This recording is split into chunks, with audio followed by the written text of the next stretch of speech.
low testosterone. Man, I hate the fact that I keep talking about this, but it's everywhere. So, like, how do you not talk about it? Especially when it's such a big issue, right? There's an epidemic of low testosterone. There's so many reasons for it. You know, you can look up, I think her name's Shana Swan, or Shauna Swan, don't know how to pronounce the name because I just read it. There's a whole bunch of ideas and explanations for why people have low testosterone. Our environment is filled with chemicals. You know, we have xenoestrogens. I warned people about BPA back in 2006. Everyone told me, you're fucking stupid, you're crazy. I said the F word in the first minute. Oh well. Anyways, you know, everyone told me how dumb I was, and now here we are in 2023, and people are like, oh, it turns out that BPA is estrogenic. Yeah, I told you it was xenoestrogen back in 2006. I don't know why people didn't believe me. Everyone told me, you're crazy. It's completely safe. There's no way that it could be a xenoestrogen. And it's like, yeah, okay. So anyways, there's a whole bunch of reasons why. But let's just jump on the biggest and most important and most obvious reason for you, because you're watching me, which means that you're probably into fitness, training, and lifting weights and stuff like that. Why would young, healthy men, yes, you're 35, you're still young. You're 40, you're still young. You're not 80. Why would young, healthy men be suffering from low testosterone? And for those female viewers I have out there, apparently I have at least one, thank you. If you have low hormones, like low estrogen and things like that, low thyroid, this may apply to you as well. Are you eating enough? Now, there's something called REDS. It's this relative energy deficiency in sport. Previously, it was called the female athlete triad, which is basically just the fact that women develop this triad of symptoms, 3 symptoms, right, from energy deficit. Now, I see this quite frequently, surprisingly enough. It happens to men all the time, and yet no one talks about it. So here we're going to talk about it. And number 2, it's also been renamed to this REDS thing because of the fact that they recognize it happens in male athletes too. So here's the deal. You're not eating enough, and you train too much, too long, too often, and you're not recovering. So basically you're overtraining. Not that I really believe that you're truly overtraining. You're really just overreaching, because as we know from a study that was done on Navy SEAL candidates, after Hell Week, they were all overtrained. And in just 10 days, they recovered. So really, if you think about it, they were overreached. That may be where you are. You just need 10 days off, and your levels may return to normal. And I mean 10 days off. I don't mean 10 days of like, oh, I'm still going to work out, but I'm just going to train at 80% instead of 100%. No, I mean like 10 days of actual rest. Like, when was the last time you took a week off? Yeah, you don't even remember, right?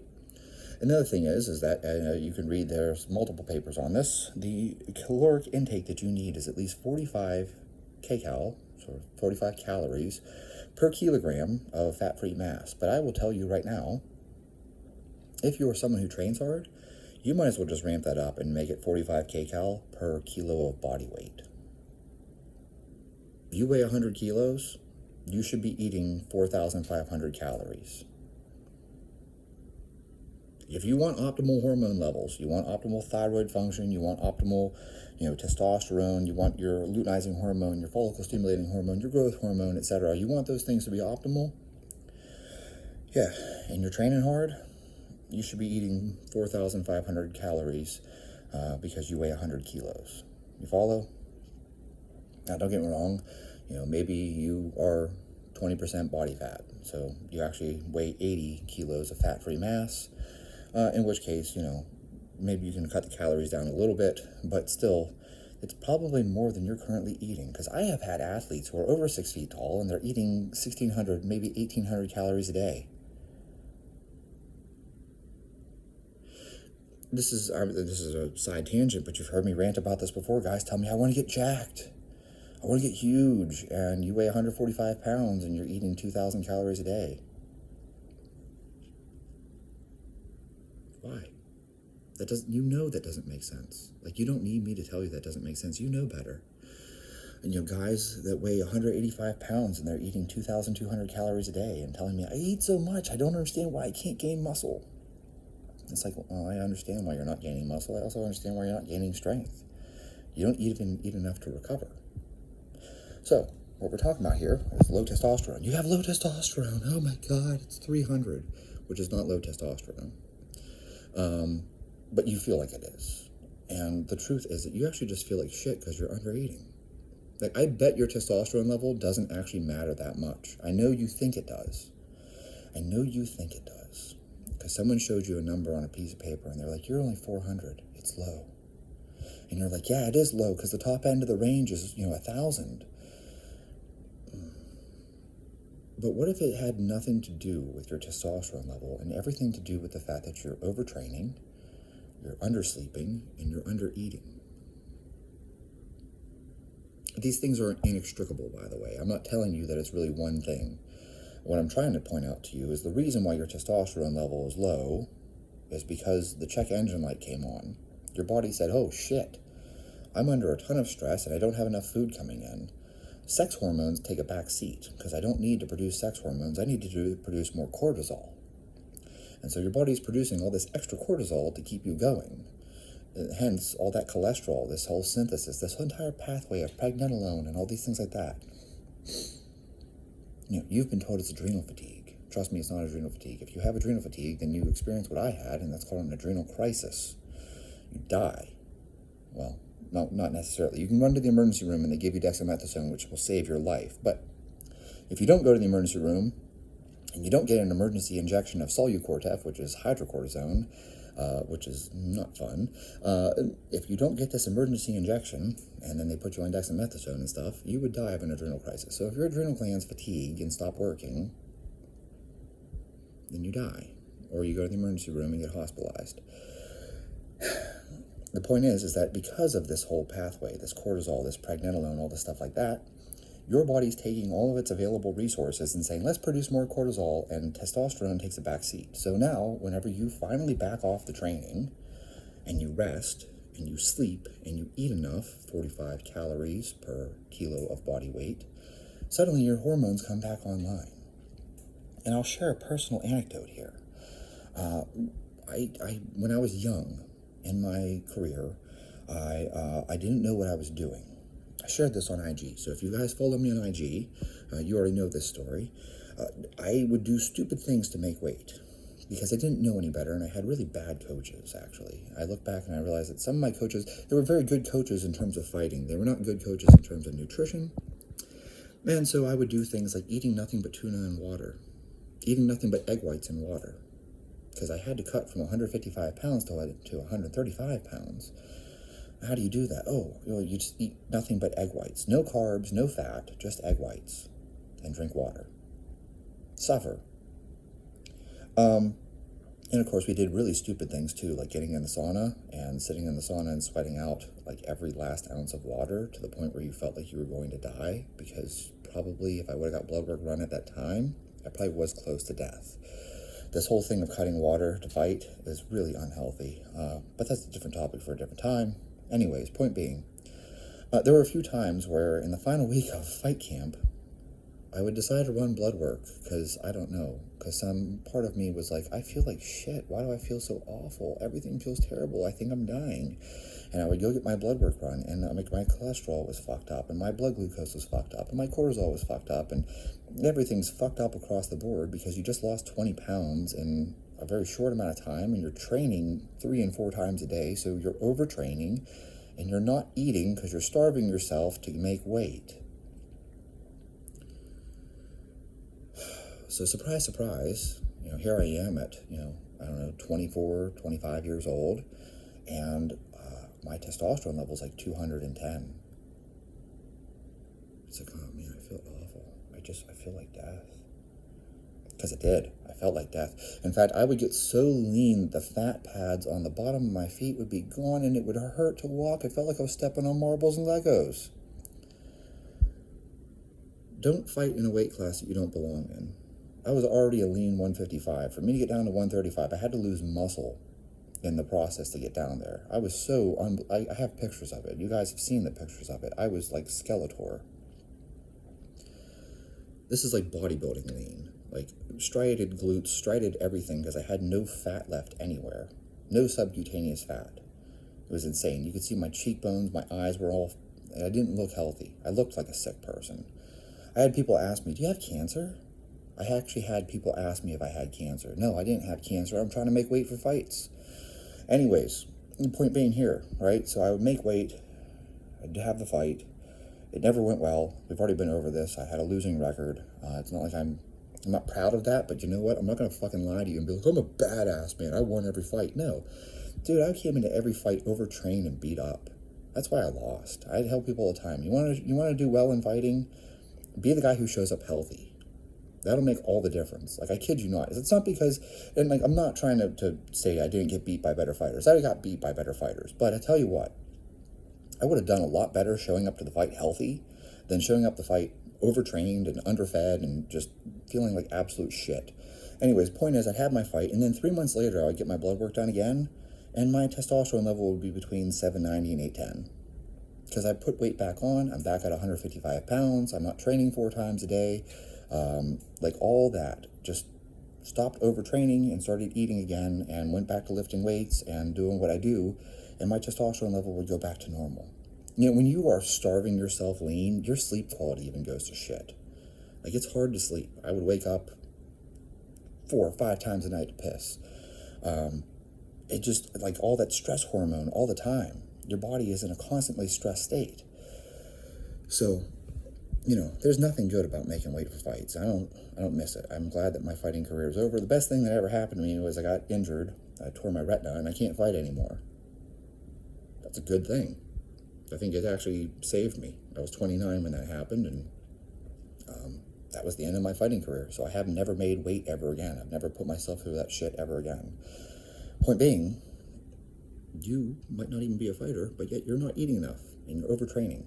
And so now you have low testosterone or low hormones or low thyroid or whatever it is. I can't believe the number of guys that have low thyroid. And it's because you're not eating enough. So for the love of God, take care of yourself. Do something positive for yourself. Stop trying to chase the abs. Stop trying to chase, some number on a scale. Okay?